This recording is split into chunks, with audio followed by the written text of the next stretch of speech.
Mr. James Wood's going to talk to us after the Bible readings. So the people who are doing, so the person doing the English Bible reading, that's Mark.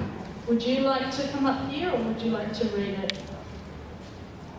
Come on up. He's going to read Genesis chapter 12, verses 1 to 5 about Abraham.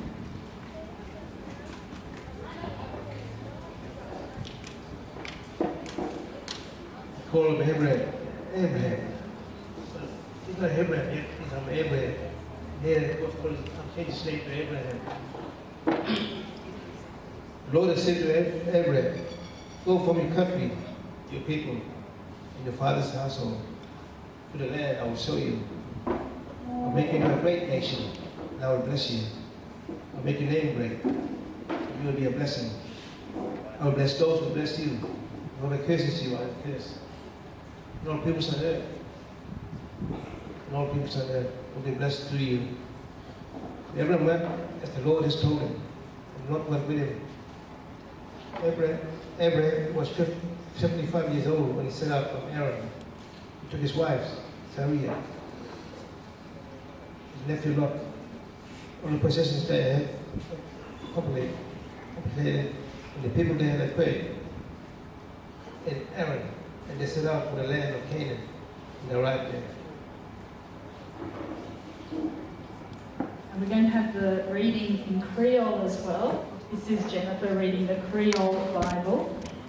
So Creole is spoken by about 30,000 Indigenous people across the top end. This reading is in Creole.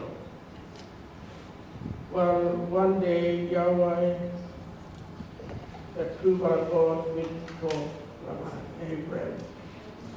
You gotta leave from your country and your countrymen, all of us, and you gotta go away from your study camp, and you gotta go along one long way, one country, where I gotta show you.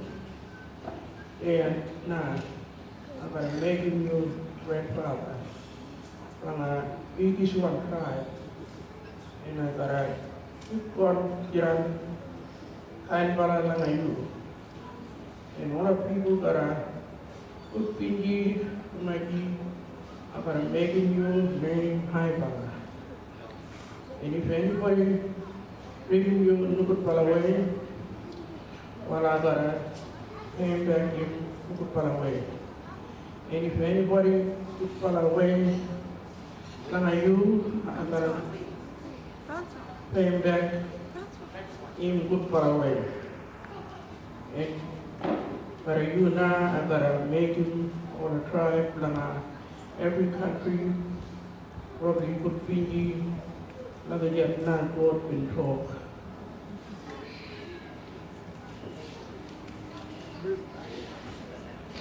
So I'm inviting James Woods up to the stage.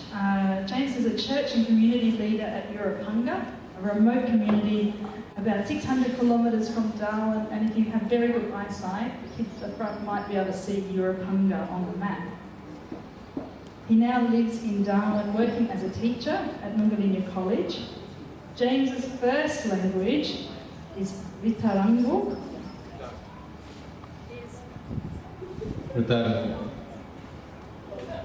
His second language is Creole, and his third language is English.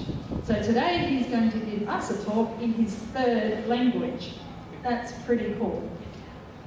He's going to be speaking about the story of Abraham that we've just read in the Bible. Hello everybody. How are you all? I'm a bit proud to come here and present this story about Abram. Also, Abram's story reminds us about our land. And for me, as an indigenous Christian, and knowing about my land, how to connect the story of Abram through our story, because for me, it's been I had a hard journey through, because I lived in my grandmotherland mostly. You know, I don't live with my fatherland, because we normally connected to the father, and the father, this is our land together. But Europanga is my grandmotherland, my motherland. And you know, this native thing you were talking about healing country, but actually I think it's country that heals us. Because, you know, looking after the country in a right way so the country can look after us. It's like it's like a mother to us, you know. Our mother nature. For indigenous people, you know, in that right reasons of how we look after the land in our seasonal time, and how we could work between ourselves and the land. You know, if we're collecting bush tucker like berries or roots from the plant, we're not going to destroy that plant. We're going to take just that part that we need for our eat, or, you know, to feed our family.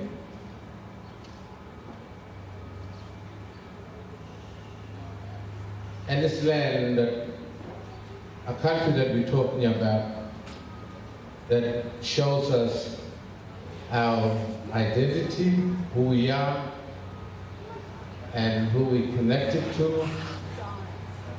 That's how I understand as an indigenous man about my connection through the land. The land gives me an identity for who I am.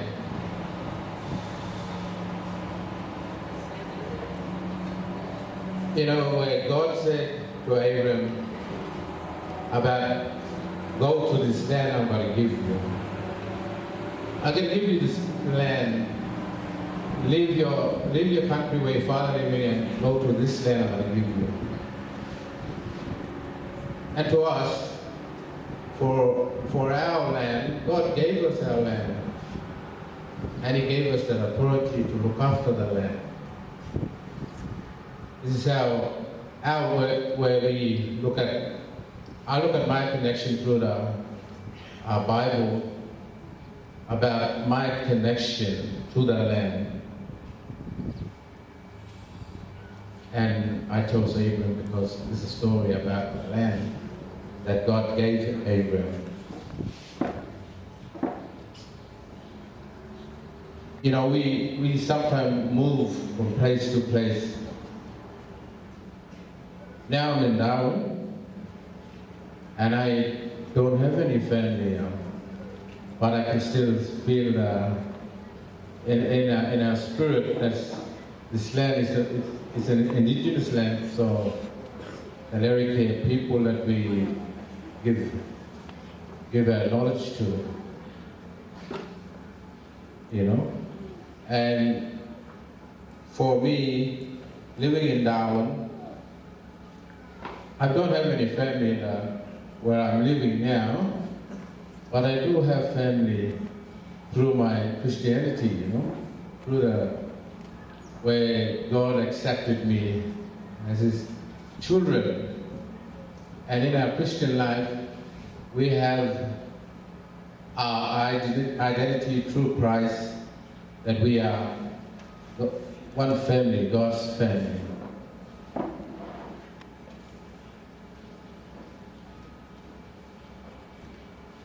You know, living in Darwin, it's been a challenge that I think I was, you know, because I didn't know this place really well. But with God, knowing that God is with me, because He's the one that brings me into Darwin, because I was a teacher in my culture, teaching young men about cultural ways. And also, God chose me to be a teacher in the college to teach people about God's way and how to care for country through God's way. Because we sometimes say that this is our country. But you look at God saying that I'll give you this country. So we belong to the country. And our identity comes from it. And if sometimes people say that they own the land, but we know that we share the land to others if we're the owner of the land.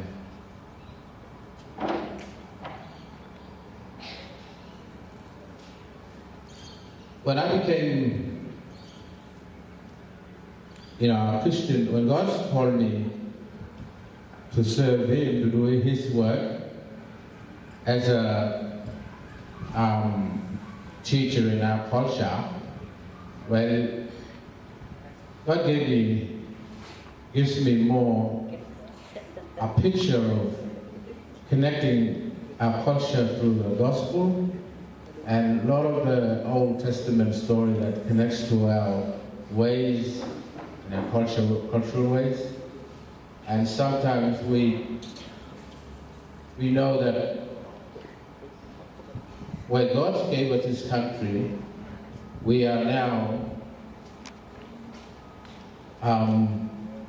it's a promise from God, and it's a blessing that we all live and share this country. Speaking of Darwin, we got so many people that live in Darwin, I understand, because I saw that, from all different culture we are in Darwin. And the rightful owner, that's the Lerika people, we always got to give them an honor and, thanking them for us to come here, because we got more things here that we can teach, and our colleges, for our children, and our children come here to learn, to get educated. And so this land is like a multicultural, country where we got all different culture in this land, cultural people.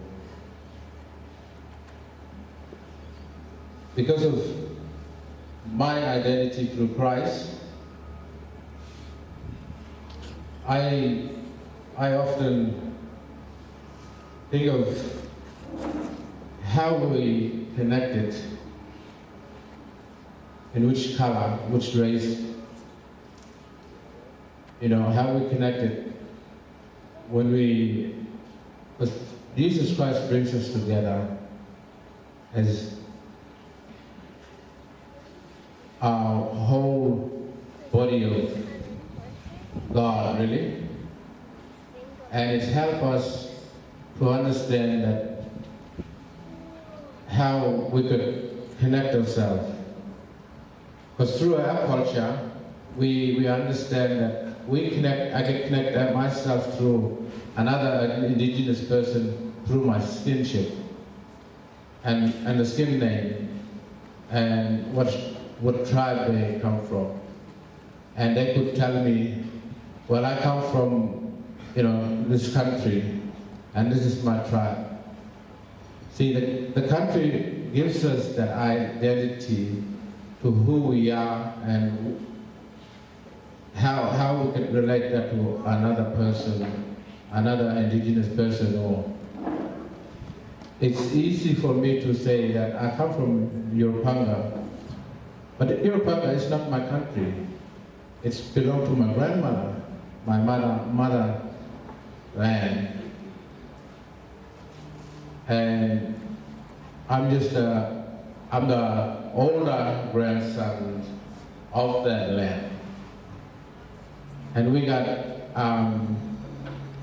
responsibility in a different ways, from the mother, uncle, and down to the grandkids. You know, we got all different responsibility in that land. Where sometimes we have consultation like mining comes in, or you know they come in, the Northern Council come in to do a consultation with the traditional owner, and sometimes we say yes, sometimes no, but we're not thinking of what the Barata people thinking. We're thinking of the land, because the land is so valuable to us. The land is valuable to us.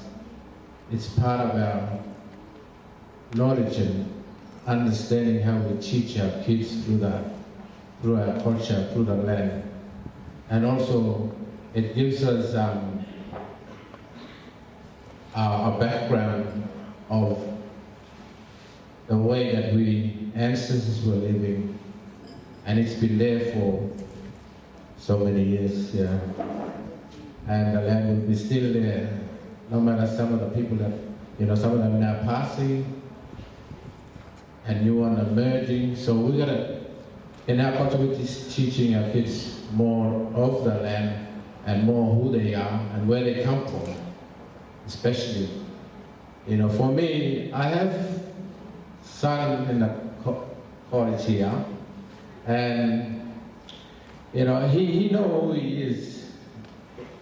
If you ask him his identity through his cultural way, he knows, because I taught my kids and I taught them about land managing, managing our land, looking after our land. But the land that we are living is my grandmother's land. And for this talk that I'm having about this land, to acknowledge that this Larrakia people, we gotta acknowledge them all the time, because we here as a visitor, and I like to leave these three things from the story of Abram. You know, the promises that God gave to Abraham, the three things was land, descendants, and blessing. God's people, God's place, God's people, and God's rule. Let us pray. I'll pray in the language Creole, my second language. Daddy God, I give you praise and thanks for this wonderful day that we will come here together to learn about our country and talk about our country, to make us understand that a country that is like a mother to us.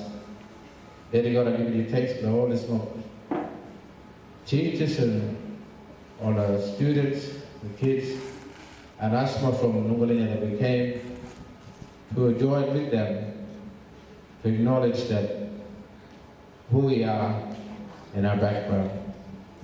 Daddy God, I give you thanks once again with Liz and Emily to setting this up for me to come and present for country. I give you thanks in Jesus Christ, our Lord and Savior. Amen.